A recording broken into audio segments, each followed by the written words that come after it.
Bagaimana zakat itu kadang-kadang menjadi ilmu yang agak gampang-gampang susah.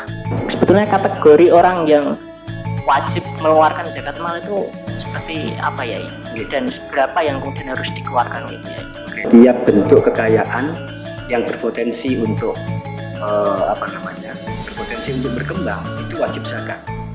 Atau kemudian seperti tabungan, kita punya tabungan diam, nggak kita pakai ya, yang sudah sampai satu nisab dan sudah mencapai haul 1 tahun, maka kita wajib mengeluarkan zakat. Orang yang selama ini merasa tidak wajib zakat tentunya harus tahu ini dan juga kemudian bisa mengeluarkan zakat. Karena gini, kalau dia punya harta dan kemudian wajib zakat dan nggak wajib dan dia nggak dikeluarin zakatnya, kalau begitu maka kemudian jadi haram semua.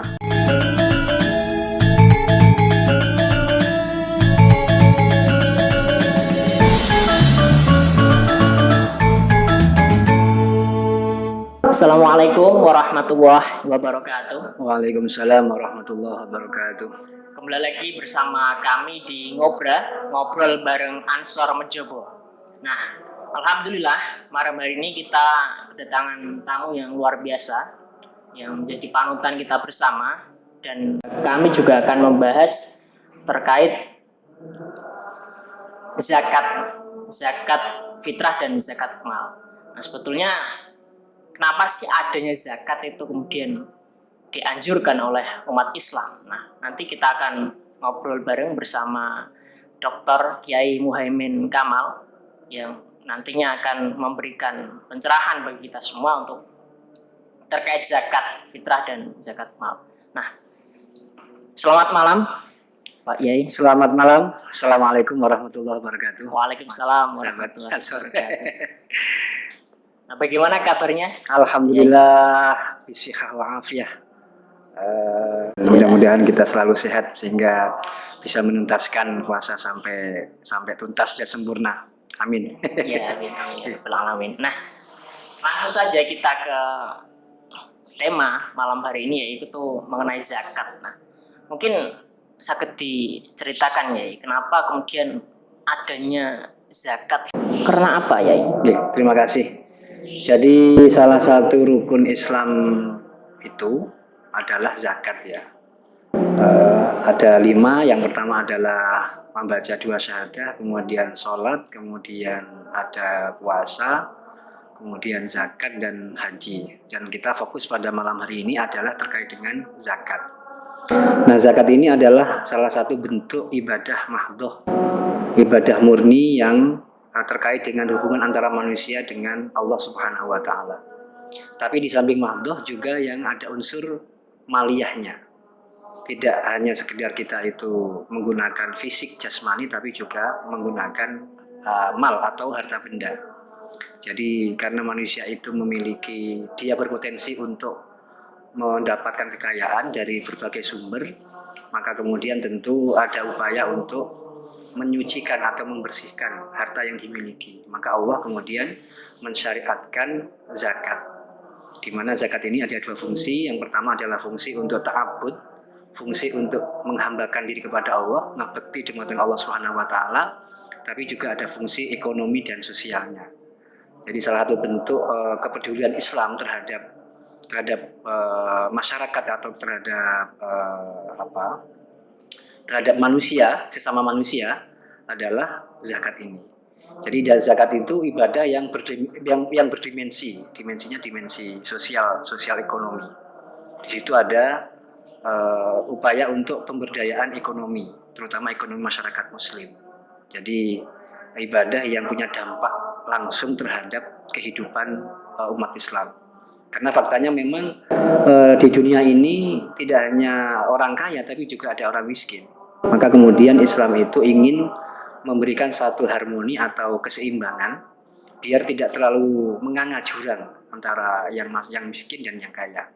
Maka ini merupakan salah satu bentuk penegasan dari Allah Subhanahu wa Ta'ala bahwa Islam itu untuk rahmatan lil alamin, bahwa Islam itu adalah agama yang menyeimbangkan antara dimensi zahir dan dimensi batin, antara dimensi kekayaan dan dimensi kesukarelaan.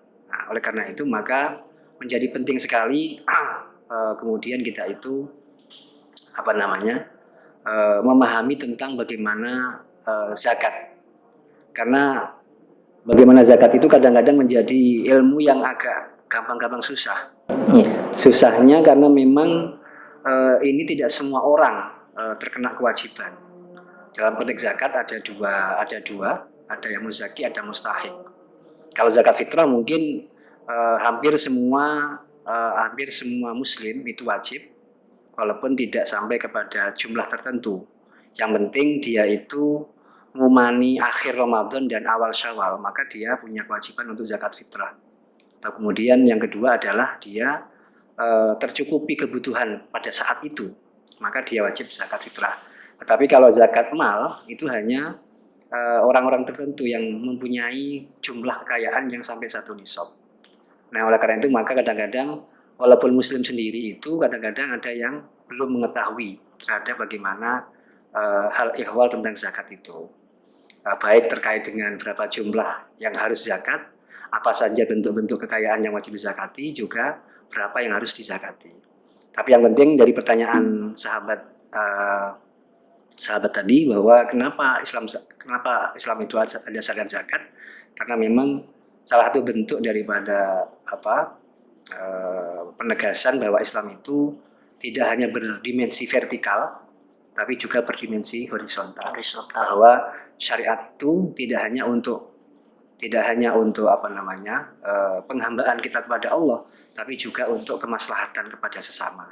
Maka di situ letak fungsi daripada zakat. Kita bayangkan seandainya zakat itu maksimal, artinya pendistribusian kemudian pengelolaan zakat maksimal, maka insya Allah misalkan mencoba saja kalau kita hitung ada berapa pengusaha yang kemudian sebagai muzaki per tahun saja, kalau kita akumulasikan maka insya Allah yang namanya kita nyari orang miskin itu nggak ada, karena sudah tercukupi dengan pendistribusian zakat mal tadi itu. Karena ternyata mencoba itu gudangnya para pengusaha, terutama pengusaha-pengusaha yang kelas kakap gitu ya. Nah, kemudian sempat kemarin kita hitung, andai kata kebetulan Pak Ketua Ranting Mojobo, Pak Yai Nur Said sudah mengkalkulasi kira-kira setahun itu bisa mengumpulkan dari zakat mal itu sekitar 500 juta. Setahun 500 juta. Nah, itu kalau kemudian dikelola dengan baik dan kemudian didistribusikan dalam bentuk mungkin bisa hibah atau permodalan, maka tentu ada banyak masyarakat Mojobo yang mungkin saat ini masih belum beruntung, itu kemudian bisa kita bantu dengan itu.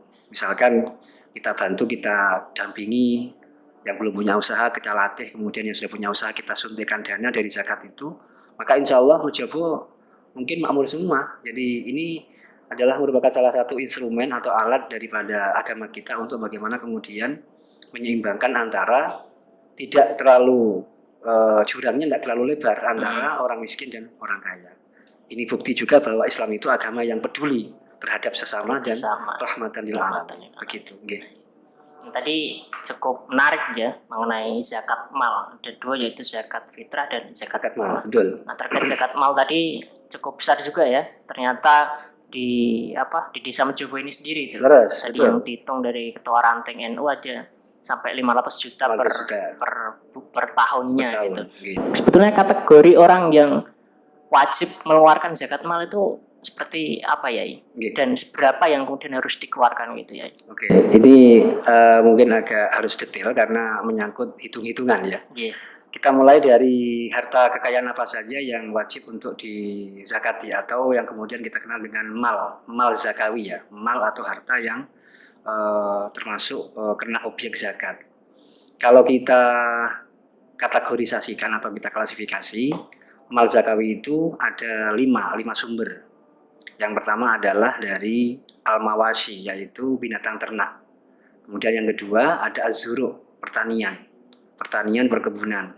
Kemudian yang ketiga ada harta yang tersimpan dalam bentuk emas dan perak. Yang keempat kemudian tijarah. Yang kelima ada rikas itu adalah harta karun ya. Misalkan kita punya tanah, sebidang tanah, kemudian tiba-tiba ketika kita gali fondasi itu menemukan harta karun. Nah, itu termasuk barang yang wajib dizakati. Dizakatkan.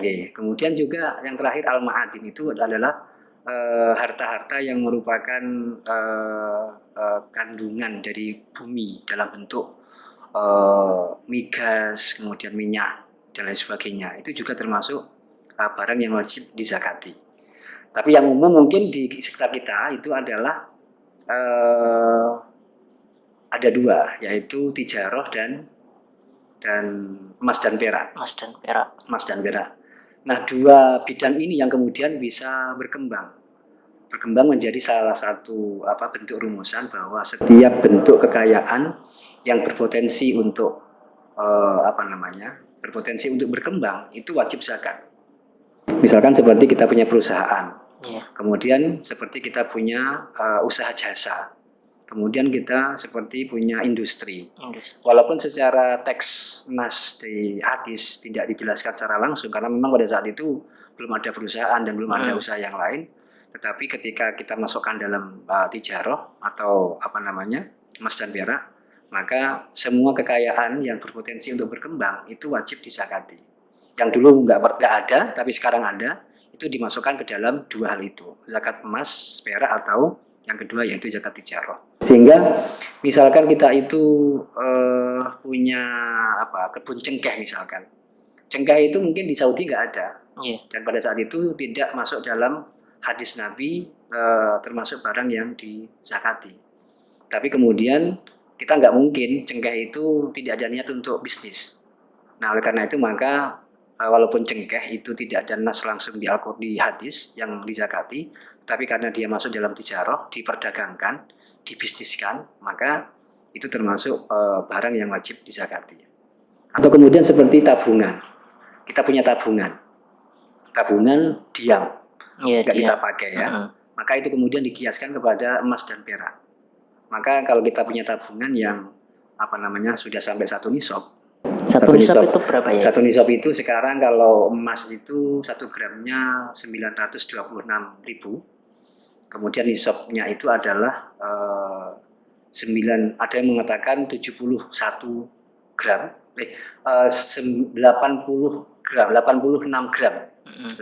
gram.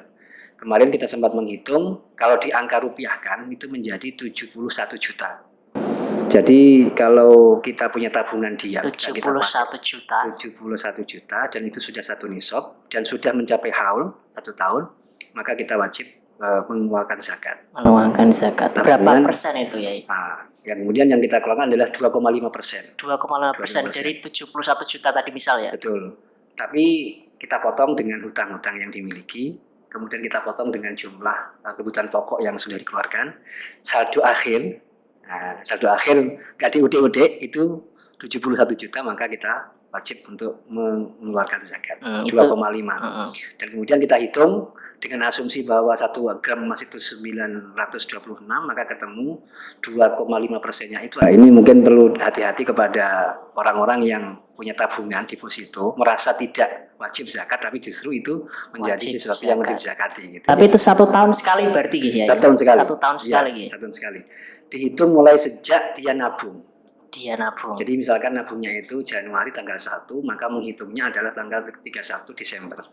Ketika tanggal 31 Desember itu sudah mencapai nisab tadi itu, seharga emas 90 atau 86 gram, atau kalau dirupiahkan itu menjadi 71 juta tadi. Maka besok paginya, Januari tanggal 1, dia wajib mengeluarkan zakat tabungan itu. Itu berarti 71 juta sudah dikurangi misal harus bersih ya, bersih. Nggak ada utang dan sebagainya itu ya. Iya betul. Kalau tabungan kan bersih. Nah, bersih. Kita menghitung tadi itu kalau kita dalam bentuk tijaroh yang lain, misalkan kita punya toko. Itu ada batasan umur buatan ya untuk kemudian kita melakukan zakat mal, minimal harus. Kadang kan gini, dari kecil misalnya kita sudah punya nabung dan sebagainya terus sampai kita besar lah umur 15 ataupun berapa itu kan ada 70 juta misalnya. Betul. Ini apakah kemudian dengan kita belum kalau balik di bawah 17 tahun nggak boleh kemudian. Dalam hal ini memang berbeda dengan zakat fitrah. Zakat fitrah itu sejak bayi, asalkan lahir pada saat akhir bulan Ramadan, itu wajib zakat. Jadi bayi yang lahir menjelang pergantian Ramadan ke Syawal, Syawal. maka dia harus Wajib untuk zakat fitrah. Kemudian berarti zakat fitrah ini adalah karena memang untuk membersihkan jiwa, tazkiyatun nafs, untuk membersihkan jiwa. Kalau mal kan zakat untuk membersihkan harta. Nah, oleh karena itu, karena jiwa yang dibersihkan, maka sejak dia sudah diakui sebagai manusia, maka wajib zakat fitrah itu. Tentang zakat mal, nah ini ada syarat di mana muslimun akilun balighun. Jadi dia dianggap cakap mengelola harta. Andai kata dia masih umur di bawah balita misalkan, balita 6 tahun misalkan, karena dia dianggap tidak cakap mengelola harta, maka yang wajib zakat itu adalah walinya. Jadi misalkan ada anak umur 6 tahun, kemudian aset diatasnamakan dia, maka dia secara secara pribadi belum wajib zakat, tetapi saya yakin pasti uang itu dikelola oleh walinya, oleh pengasuhnya, orang tua dan lain sebagainya. Atau misalkan dia yatim, tapi dia menerima aset dari orang tuanya, kemudian sampai 1 nisab, maka dia secara pribadi tidak wajib zakat, tapi yang wajib mengeluarkan adalah walinya, atau ya pengasuh atau pengganti orang tuanya. Nah, tapi yang jelas karena memang secara umum anak kecil itu masih belum mengelola harta, maka tentu syarat yang untuk muzaki dia itu salah satunya adalah dia punya kecakapan dalam mengelola harta. Ya, betul. Ataupun sudah balik lah ya. Ya, betul. Kriteria paling minimnya adalah balik ya. Nah, gitu. Dan secara umum kan tidak ada anak kecil yang kemudian dia sudah bisa mengelola usaha kan begitu. Tapi mungkin tadi yang jenengan tanyakan adalah aset tabungan. Aset tabungan. Kayak sama dengan sholat selama dia belum balik itu kan dia nggak wajib. Cuma bagi orang tuanya itu punya kewajiban untuk melatih. Jadi karena anak kecil sebelum balik itu tidak mukallaf, dia tidak terkena beban hukum. Kita nggak sholat pun dia nggak dosa. Yang dosa adalah walinya atau orang tuanya. Nah, begitu. Sama dengan zakat ini, zakat mal.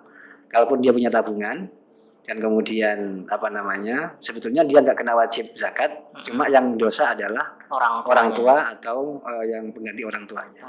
Nah, begitu. Ternyata gitu ya. Iya. Ini perlu kita ketahui bersama bahasanya yang punya tabungan ini. Yang punya tabungan. 70 juta. Betul. 71 juta ke atas. Perlu hati-hati karena kadang-kadang merasa tidak wajib. Okay, karena dia berpikiran kecuali deposito. Karena orang banyak kalau uang diam itu bagi dia itu deposito. Karena deposito itu bisa berkembang dan berkembangnya lebih cepat. Kalau tabungan kan berkembang tapi nggak begitu cepat. Nah, itu antara tabungan dan deposito disamakan karena dikiaskan kepada emas dan perak. Emas dan perak yang kemudian memang diniati bukan untuk dipakai, untuk berhias. Jadi kalau emas yang dipakai untuk dibeli untuk berhias, maka nggak wajib zakat.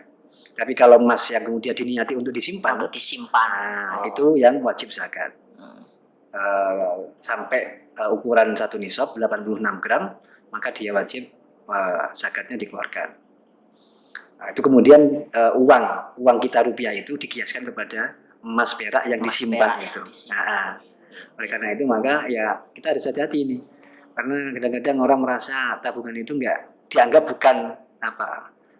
bukan zakat, bukan harta zakat gitu ya. Nah, gitu. Meskipun orangnya tadi nggak kerja misal dapat tadi ya masukan dari orang tua terus ditabung, tapi dia juga wajib zakat Betul. Ketika sudah mencapai tadi satu nisab ya, ataupun dirupiahkan 71 juta. Secara umum untuk zakat mal ini ada 6 syarat. Yang pertama adalah milkut tam atau milik sempurna. Milik sempurna itu ya memang atas nama dia. Jadi hak milik dia. Bukan harta yang bukan titipan lah istilahnya. Jadi misalkan dia punya tabungan tapi titipan dari orang lain, itu namanya bukan milik tam. Jadi memang sah itu harta dia. Kemudian yang kedua adalah Yang kedua nisab ya. Nisab pasti semua jenis zakat itu pasti harus satu nisab, mencapai nisab. Kemudian yang ketiga adalah haul. Nah, haul ini selain yang pertanian. Kalau pertanian nggak perlu haul. Jadi membayarnya begitu panen. Termasuk kalau kita menemukan harta karun, maka harta karun itu nggak perlu haul. Begitu kita nemu, kita gali, kemudian mendapat harta karun itu, maka wajib zakat. 2,5% tadi bukan, ya? 20%. 20% 20% dari jumlah total yang kita dapatkan itu kemudian kita keluarkan. Yang beras juga sama tadi ya? Oke, bahwa salah satu sumber kekayaan yang harus dizakati adalah dari pertanian atau perkebunan dalam bentuk biji-bijian atau buah-buahan atau misalkan seperti padi, kemudian itu yang dari pertanian ya. Ada dua syarat dua syarat hasil pertanian atau perkebunan. Yang pertama adalah dia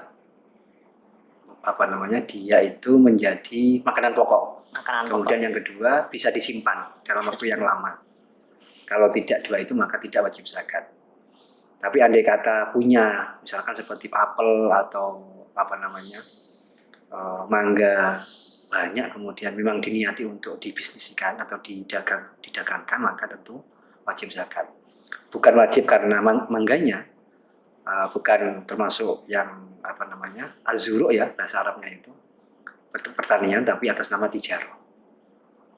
Jadi misalkan punya kebun mangga berapa hektar gitu, kemudian pasti kalau nanam mangga itu ada niat untuk bisnis atau dagang, dijual ya? Betul, diperjualbelikan, maka nanti nisabnya itu setiap kali panen.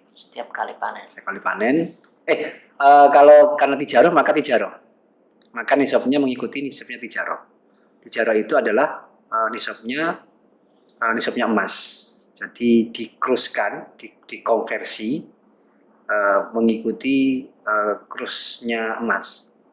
Jadi misalkan tadi saya sebut bahwa kalau emas itu 926, maka nisabnya adalah 90 gram atau 86 gram.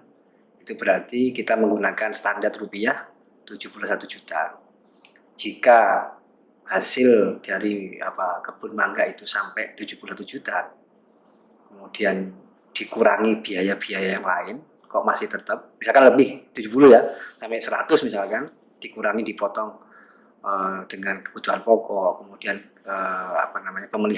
biaya pemeliharaan, kok masih satu nisab, maka wajib untuk zakat. Kalau yang kita biasanya padi ya. Kalau padi gimana? Padi itu jelas termasuk wajib zakat. Cuma apakah dia sampai satu nisab apa tidak? Dan nisabnya padi itu kalau dihitung menggunakan beras, maka nisabnya adalah 812 kg. Tapi kalau menghitung dengan padi atau gabah itu 1323 kg. Jadi kalau itu sudah mencapai 1323 gram, kemudian setelah dipotong dengan biaya operasional, kok masih satu nisab itu, maka wajib keluar zakat. Nah, zakatnya itu dihitung dari berapa yang dikeluarkan itu melihat kepada proses pertaniannya. Kalau pertaniannya beras pertaniannya itu diairi dengan air beli, maka 5%. Tapi kalau diairi dengan air yang tidak beli, karena memang sudah hujan. Maka 10%. Tinggal menghitung saja nanti 812 kg itu 10% dari 812 itu berapa? Itu yang dikeluarkan. Begitu. Saya pikir saya nggak tahu berapa kotak kalau di Mojobo itu yang mungkin setiap panennya itu. Nah, ini yang kemudian syarat haulnya tidak berlaku. Maksudnya kalau pertanian itu tidak harus haul, tidak harus mencapai 1 tahun. Yang penting panen setiap panen langsung harus dikeluarkan zakatnya. Betul. Kalau berarti belum ada tadi satu nisab ya, ataupun 813. Kalau setiap panen kok tidak sampai itu maka tidak wajib. Tidak wajib untuk Tidak wajib, melakukan betul. zakat Ya, mal. betul. Betul. Kemudian yang seperti yang jenengan tadi sampaikan, ada banyak usaha yang ada banyak produk, entah itu produk dalam bentuk barang yang kemudian terasa bukan zakat, bukan termasuk kewajiban zakat. Seperti yang tadi saya contohkan itu, nelayan tangkapannya ikan. Orang nangkap ikan pasti untuk dijual. Okay. Nah kemudian berarti dia masuk tijarah. Maka syaratnya berlaku tadi itu 5 itu. Jika dia sampai 1 nisab, kemudian haul, hasil dagangnya itu kemudian akumulasinya akhir tahun dia itu mencapai 1 nisab, kemudian dikurangi hutang yang dia punyai, dikurangi dengan kebutuhan pokok yang dikurangi, kok masih sejumlah 1 nisab itu, maka dia wajib zakat. Okay. Intinya nisab itu jumlah akhir setelah dipotong kebutuhan dan hutang yang menjadi tanggung jawabnya itu. Hitungan bersih lah. Hitungan bersih, betul. Kalau gaji bersih. Gaji bersih. Nah, betul. Kalau profesi itu gaji bersih. Kenapa kok ada profesi, kemudian ada bentuk-bentuk usaha yang secara nas tidak dijelaskan oleh Nabi, tapi kemudian wajib? Karena wong dalam bentuk kekayaan tradisional aja wajib, apalagi yang kemudian kekayaan yang modern, yang itu kelipatan kekayaan yang jauh lebih besar ketimbang yang 5 yang ala yang konvensional. Jadi kayak tijarah yang tradisional itu kan ya seperti darah biasa itu. Kemudian sekarang ada bentuk-bentuk transaksi ekonomi yang luar biasa, yang itu kemudian menumbuhkan berpotensi untuk menumpuk kekayaan. Maka itu yang menjadikan kias aulawi ya, menyamakan tapi ada sisi yang lebihnya. Wong semono ae zakat apa meneh sing akeh itu, sing luwih akeh kelipatannya, maka tentu kewajibannya lebih kuat gitu loh, lebih kuat. Dan kemudian para ulama memperluas cakupan daripada mal zakawi, tidak hanya kepada kekayaan yang sifatnya tradisional, tapi kekayaan yang sudah dalam bentuk transaksi ekonomi modern, tapi kemudian masuknya kepada 2, yang pertama tijarah, yang kedua adalah emas dan perak itu. Ya, betul. Makanya kemudian nisabnya disamakan dengan nisab emas dan perak. Dan zakat yang dikeluarkan juga disamakan dengan zakat emas dan perak itu. Ya, mungkin jadi para petani mungkin ya yang kemudian mendapatkan hasil panen yang setiap kali panen yang mendapatkan banyak tadi sampai 830 dalam bentuk beras kemudian wajib untuk berzakat. Kalau kemudian airnya mengalir ataupun dari tanda hujan ya 10%, kalau membeli ya kemudian 5% setiap kali panen. Nah, menarik. Jadi banyak hal. Nah, zakat mal masih mungkin perlu diskusi lebih lanjut lagi untuk berbicara tentang zakat mal ini.